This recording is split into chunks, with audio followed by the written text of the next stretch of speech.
Shadows of Power, Unveiling the Deep State. Picture this. A newly elected leader stands before a cheering crowd, brimming with promises of change and reform.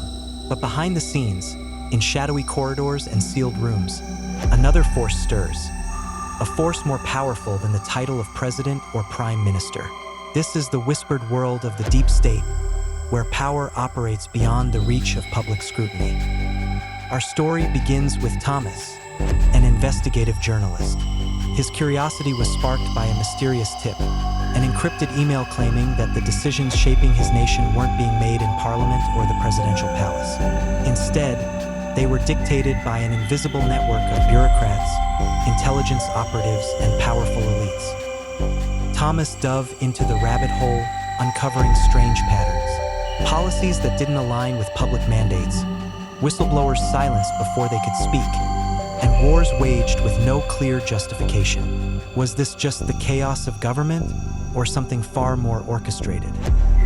One night, while poring over leaked documents, Thomas found the phrase, "continuity of government." It sounded benign, even protective, but the details suggested something far darker, a parallel structure designed to maintain control regardless of who held office. He traced connections between corporate executives, intelligence agencies, and senior government officials.